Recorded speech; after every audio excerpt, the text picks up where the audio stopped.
Hello everyone, Charles Watts here, the Arsenal correspondent at Goal, joining you on January 1st. It is 2023, and go and have a look at the Premier League table because, my word, it looks very, very nice right now. Apologies, first of all. I don't know, loads of you always say that I start off these videos with apologies, so here's another one for you. But my word, it is early here, and I had a terrible night's sleep, and I'm going out soon to celebrate New Year with my brother. And so yeah, this is a very early morning recording, and my voice is probably a little bit croaky, so apologies for that. It was a long night last night, getting back from Brighton. Didn't sleep very well, but you don't want to hear about that, do you? You want to hear about the win, and what a win it was as well. Little bit nervy at the end, maybe, but aside from that, 4 fantastic goals away from home, another win, and Arsenal are now 7. That's right, 7 points clear at the top of the Premier League. What a fantastic day it was yesterday for the league leaders. Newcastle drawing at home to Leeds. Manchester City drawing at home to Everton. Both of those games before Arsenal kicked off at Brighton. Could they take advantage? Yes, they could. 4-2 winners at the Amex. I was really worried going into this game, I have to admit. I hate playing Brighton, home or away. Arsenal seem to struggle against Brighton. It doesn't matter who their manager is. It's just something that's gone on since they've been promoted to the Premier League. I was a little bit worried yesterday, I have to admit. The conditions were bad as well. Terrible wind, awful rain. Just had that sort of classic Arsenal away defeat written all over it. But this team is different. I've got to stop doubting this team, because every time they go into these sort of matches when I'm a little bit concerned about what could happen, they seem to produce, and they produced again last night with those 4 fantastic goals. I mean, they got off to a dream start. 66 seconds it took Bukayo Saka to make it 1-0. I think that's the fastest goal Arsenal scored in the Premier League since way back when. I remember it was a day I was on a plane to New York. Arsenal played QPR. They won 1-0. Walcott scored after, 90 seconds or something like that. I remember it because when I landed in New York, I turned my phone on to see what the score was, and it was 1-0. That was the fastest goal since then, faster than 10 years, I think it was. So brilliant start. Odegaard made it 2-0 at half-time, and Nketiah made it 3-0. At that point, you thought cruise control, but Brighton, look, they are a good side, and I thought they played really, really well at times yesterday, Brighton. They're going to cause everyone problems who they played this season in the Premier League. And they played really well. Matoma, I thought, was excellent, just as he was in the League Cup game at the Emirates not so long ago. And he made it 3-1. He got a little bit worried, but then obviously Arsenal 4-1. What a pass from Odegaard. I'll talk about him in a bit. And but even then, just couldn't. Even if it was 4-1, he just still felt, you could see Brighton were in the game. They were causing problems, and they were beginning to believe in themselves a little bit. And it was 4-2. Bad mistake by Saliba, who's having a bit of a rusty start, shall we say, following his return from the World Cup. And luckily that Matoma goal was ruled out at the end for offside. I wouldn't have wanted to go through those last minutes of injury time of it being 4-3. But brilliant win. Again, you saw the scenes at full time. I posted a video on my socials if you haven't seen it yet. And just the connection between the away fans, well, not just the away fans, just the fans, whether it be the Emirates or away from home, it's just really, really special. And you saw that again last night. Martin Odegaard called everyone over to be with the away fans at the end of the game, to celebrate with them, because it's been a fantastic year. There's been lows. Obviously, the end of last season was a low, but on the whole, over 12 months, it's been a very, very good year for Arsenal. Huge signs of progress. And what we've seen so far this season, since it kicked off again in August, it's just been nothing short of sensational. Going into 2023, 7 points clear of Manchester City. I mean, who would have thought that? Players, staff, Mikel Arteta, the fans, everyone deserves so much credit for the start to the season Arsenal have enjoyed. It is still really only a start. We're not at the halfway stage yet. There's a long, long way to go. Mikel Arteta was very, very keen to point that out in his press conference yesterday. But, I mean, if you can't get excited at what Arsenal are doing right now, then, I mean, your heart must be made of stone if you can't get excited by this, because they are playing so well. They are vibrant, they are young, they are likeable, and they are strutting their stuff, and they're doing it week in, week out. And they've got a huge January coming up. And I saw yesterday, I watched a match of the day, I watched it this morning while I was lying in bed. I watched a match of the day analysis from the game, and Alan Shearer was saying that he doesn't think January and the games they've got coming up with Tottenham, Man United, Newcastle, Man City in early February, he doesn't think it will faze them, and I absolutely agree. It won't faze them. I think they'll be looking forward to it. They'll see it as another sign of being able to make a bit of a statement. Who knows how it will go? Law of averages suggests that they will find some things difficult in this run, because they've got some really difficult games. They might lose matches, but I don't think it will faze them at all. I think they'll go into it in very, very confident mood. So yeah, fantastic day yesterday. Really enjoyed it, and well done to everyone involved. Speaking after the game, Mikel Arteta had lots to say. He spoke about Odegaard. I'll talk about him, but this was the thing that really stood out for me when Arteta was speaking yesterday in his press conference at the Emirates. It was a pretty short press conference, but because they had to leave and they had to do a little bit of embargo quotes, which will come out later for ahead of the Newcastle game, because they're not doing a press conference ahead of the Newcastle game. But he was asked about the 7-point lead and whether, just how excited he is. And he said, look, it's still a long way to go. My excitement comes from going into the dressing room when the players are talking about what they should have done better today. That means that they know they can still play better and be better. And against Newcastle, we have to be better. So straight away there, it's not about celebrating the win. It's not about just paying credit to everyone. It's about, look, we need to be better, we can be better, and we have to be better. And that's the sort of standards that Mikel Arteta has instilled in this Arsenal team. And I thought it was a really interesting comment. And the fact that he's walked into the dressing room and that's what he's seen from his players. There's no real celebrating, no big pats on the back. It's all about, look, we've done well, but we have to improve, and we're going to play in a Newcastle side on Tuesday who are very good, and we're going to have to be better to beat them. And I thought that was a really good takeaway, and it just kind of shows again the attitude of this Arsenal team. And so yeah, interesting comments I thought there from Mikel Arteta, who spoke about Martin Odegaard as well. And what a performance from Odegaard! The two bits, one in the first half, one in the second half. The little drag back and nutmeg on Lewis Dunk in the first half, which sort of set Martinelli away. And unfortunately, the pullback couldn't quite find Nketiah, because that would have been an absolute worldie of a goal.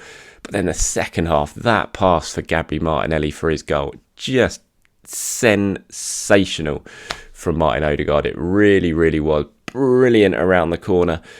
Perfect type, perfect trajectory, absolutely perfect pace right into Martinelli. It was just world class. And that's what Martin Odegaard is right now. He is at the very, very top of the game. He is joy to watch, pulling the strings, scoring goals, setting up goals. I thought he was absolutely fabulous yesterday. And speaking afterwards, Mikel Arteta said, look, he's doing what we want him to do, which is to decide football matches and work really hard and deliver to the team what it needs in each moment of every game, which is different. He then added, the 4 front players scored again. Eddie scoring, Bukayo, Martinelli in crucial moments as well. That's what we want from those players, to decide football matches when the team needs it, and they are doing it. It's a very, good to point that out as well. Against West Ham on Boxing Day, all 3 of the forwards scored. Yesterday, all 4 of the forwards, if you include the number 10, Martin Odegaard, scored. That's what Arsenal need to do. That's what I've been talking about since Gabriel Jesus got injured. It wasn't just about Eddie Nketiah replacing Gabriel Jesus. It was about everyone chipping in, everyone sharing the burden up front, and they are absolutely doing that. Nketiah again deserves a lot of credit. Took his goal just like Eddie Nketiah usually does, with a lovely poacher's finish inside the 6-yard box, where Eddie really thrives yesterday. He was alert to it when Martinelli's shot was saved. I thought he held the ball up well. Eddie, he didn't have a lot of joy at times in that game, but he just didn't stop working, and he got his rewards with his goal. So fair play to him. Gabriel Martinelli, absolute constant menace down the left-hand side. Scored one, set up one, really set up 2. Obviously, the first one not officially gone down as an assist because the shot took a deflection, which is annoying because he's in my FPL team. But another great performance from him. He caused them all sorts of problems. Lamptey had a bit of a nightmare against him. And that's what Arsenal are doing at the moment. And they're just causing teams problems from all over the pitch. And I'll go through my player ratings in a minute. But the top players at the moment for Arsenal, the players who you really need to step up, they are the ones who are performing. And that's great to see, especially in the absence of Gabriel Jesus, because there was lots of question marks asked. How were they going to cope without Jesus? How were they going to perform? It wasn't so much about the goals, because Jesus had only scored 5 this season. He hadn't been prolific by any means, but it was what else he brought to the team. And could Arsenal replicate that without him? Could they continue to cause teams problems with their movement and their intensity?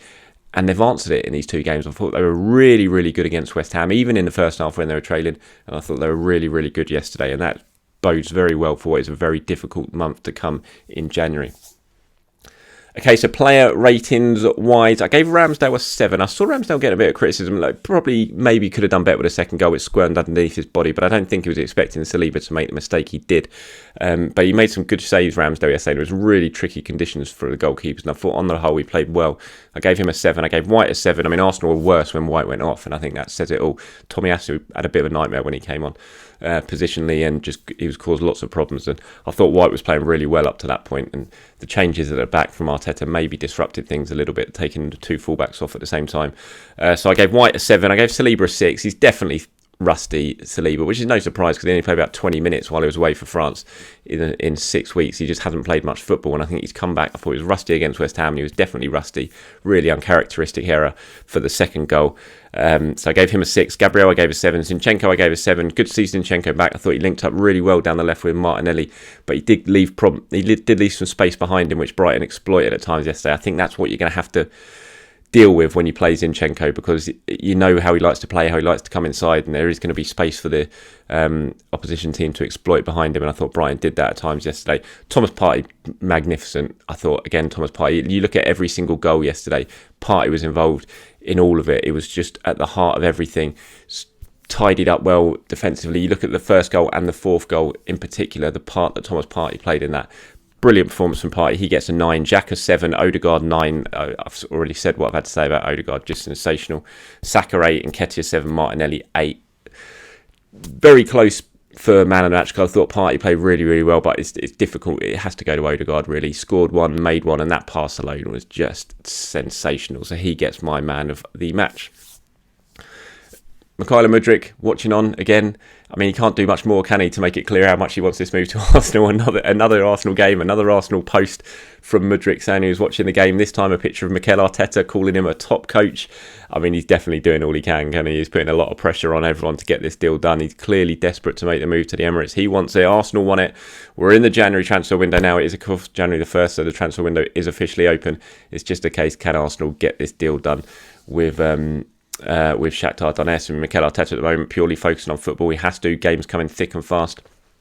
The work will be doing behind the scenes by Edu and that, trying to get this deal over the line. Shakhtar still holding firm at the moment. Chelsea said to be interested. Whether that's true or whether that's a sort of bit of a ploy from potentially Shakhtar or people involved in the deal to try and get Arsenal to raise their money remains to be seen. But I mean, it's pretty clear, certainly from what he's doing on social media, where Mudryk's heart lies at the moment. So we'll see if that can get done. I mean, January, I think it's going to be busy. I think it's going to be fun, maybe, if you want to call it that, for Arsenal, because they're clearly going to be active. Mikel Arteta has said that many times. We know stuff's going on with Mudryk. Will they push the boat out and get themselves potentially another central midfielder as well? We shall wait and see. Of course, they tried to sign Douglas Luiz right before the transfer window slammed shut in the summer. They're looking slightly better in that department now, because obviously then Thomas Partey and Mohamed El Neni are both injured. Will they make a move for long-term target? Yuri Tielemans, that's one that may well rumble on during the January window. 6 months left on his contract, potentially could get